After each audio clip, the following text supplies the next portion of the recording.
Okay, so now what we want to do is fetch this data we have created in our document onto our front end application. So if I go into my components, into card.tsx, so this component is what is getting rendered on the home page. So if I go into my return block, this div here is going to have a class name of card.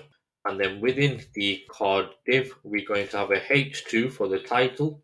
So this will have h2 dot class name of title and tab.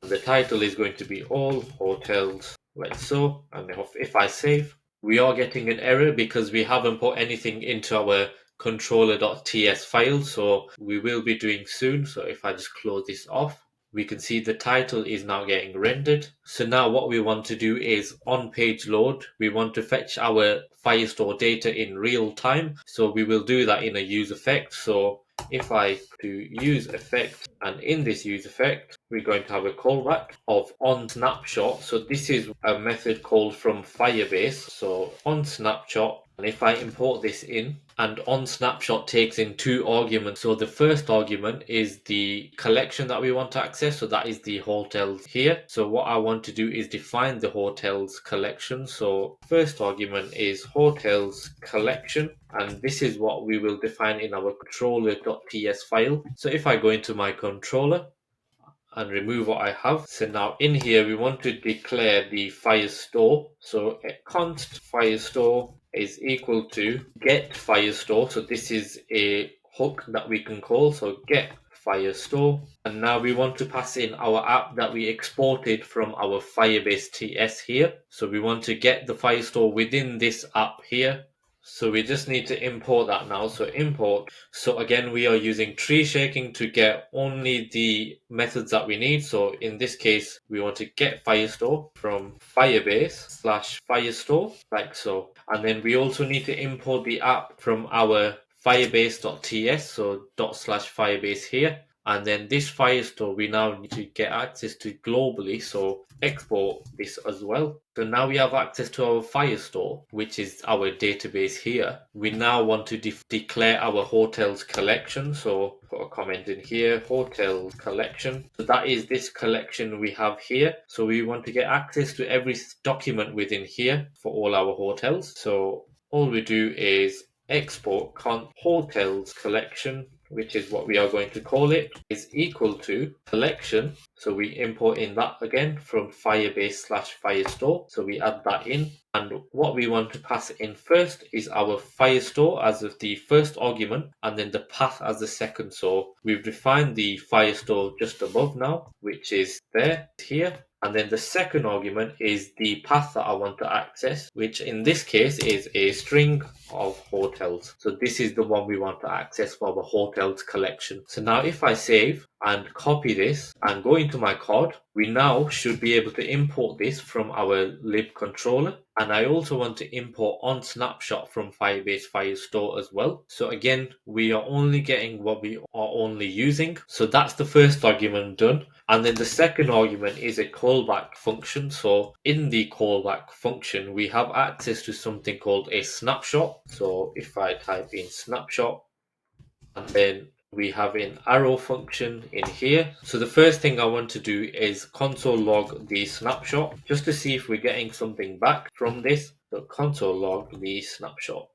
And now if I save and I go into my app here on the front end and I want to inspect the page in my console, we have here an XH of snapshot. We are getting a connection to our Firestore database. So what we want to do now is get access to the docs in here. And in the docs, we have access to a ID. This ID should end in RWA. So if I go into here, and as you can see on our database, we have the ID of this document ending in RWA. So now what we need to do is render that out and get access to the snapshot.doc.id. And we also want to get the data as well that we have in that document. So instead of console logging now, we want to access the snapshot.docs.map because we want to map over everything within the doc. So if we do the map in here, and for each doc that we have,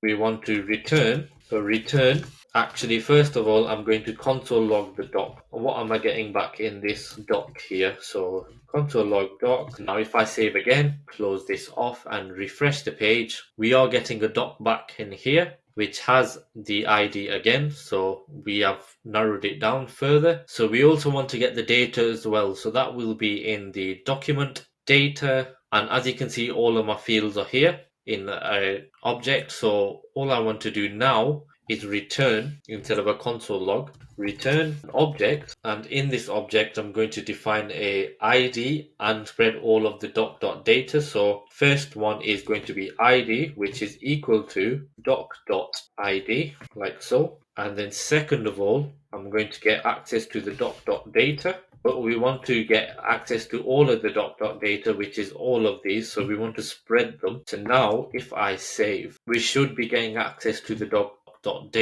So now what I need to do is put it into some piece of state so we can access that and map the data onto the front end. So if I declare a variable here, so const, I'm going to name this hotels and set hotels, which is equal to useState, and this is going to be a useState of an array. So what we need to do is import useState from React, like so. And then I now need to set the hotels where we get the return here. So when I return my snapshot, I then want to set the hotels to this here. So if I just move this and copy it and paste it in the set hotels here, like so, and save. What I also want to do is console log what I get back as the hotels. Console log hotels, which is the state. So if I save, I also need to add a dependency array in, so it only loads the data once the component has mounted. So the dependency array here, take that out and save. We are now getting a TypeScript error, so we will address that in a moment. I just want to see if I am actually getting the hotels here. So as you can see, when the component mounts, we are getting access to the hotels in here, which is a good sign. So just to test that this is working in real time, I'm going to change the total price value from 500 to 600 in our backend. So in here, if I go to total price and click edit, I just want to click on here and change it to 600 and update. So that's updated here. If I go into my front end, we have now got a re-render. And if I check the total price in here, as you can see, we have 600 in here. So the onSnapshot method, it is a real-time listener, so that if we update data in the back end or in the front end, it always updates onto our Firestore database. So now if I hover over this error, what it's saying is, so because set hotels is a set state action, it is setting the state of the doc.data to an array, but because we are adding an object in there as well, so what I now need to do is create a type for this here. So the first thing I'm going to do is on snapshot, as you can see, TypeScript infers the type already for snapshot for the Firebase callback. So if I just copy this, the type is already getting inferred, but I'm just going to add it anyway so you can see what the type is. So the error is because we need to import these from Firebase. So query snapshot, I'm going to import from Firebase/Firestore and the document data. So if you hover over it, it does show the type here as well. So for the doc, we need to fix that one. And the way to fix it is in here, we could add types that this return could be. So in my source, I'm going to create a new folder in here named types. So this is where I'm going to put all of my TypeScript types for this project. And I'm just going to create a single file for this named hotel.ts. Okay, so the first hotel type, we are going to be expecting this as a structure. So this is what we're expecting to be set when we have the new hotel type. So if I copy this and I'm going to export this interface, so export interface as new hotel type. And this is the structure that it should have. So they're all strings basically. So the keys are defined here and then the values are all strings. So I'm just going to undo what I have and bring in the new hotel type here and paste it in. So they are the title, description, feature, location, stars, country, region, review, total price, per night, and ID. And they all have a question mark on there because at one moment in time they will be undefined, so they may not be there. So what we want to do is cover that with a undefined check. So the new hotel type is an object. Because we are receiving an array, all we need to do is import the new hotel type here. So new hotel type is an object that we are exporting in our types folder. So if I just import the new hotel type that we have just created, it's still causing an error because we need to close it off, and then we don't want this extra here.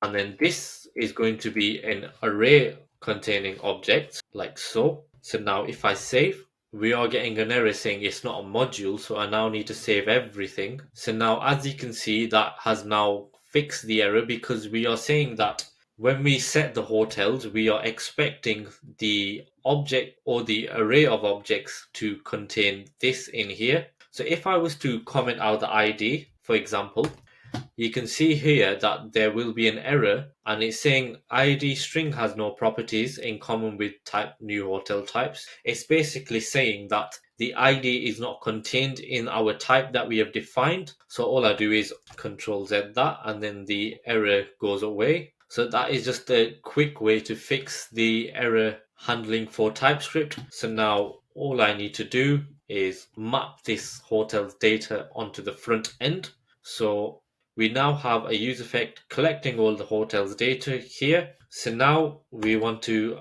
do some JavaScript in here. So the way to add JavaScript into our JSX is if we add curly brackets like so. So the first check we want to do is to see if hotels is there. So hotels and hotels.length. So we want to check if this array has a length in there, so it at least has one object as opposed to an empty array because we can't map over something that isn't there. So hotels.length, if that is true, so we put the question mark like so, we want to return a div. In this div, we want to map over the hotels. So hotels question mark, which is optional chaining, is an extra check in there to see if we have any hotels. Then we want to map over. So hotels.map, and for each hotel that we get back, I want to implicitly return. So the way to implicitly return is to just have your parentheses like so and press enter. So now we are returning whatever is being received in hotel.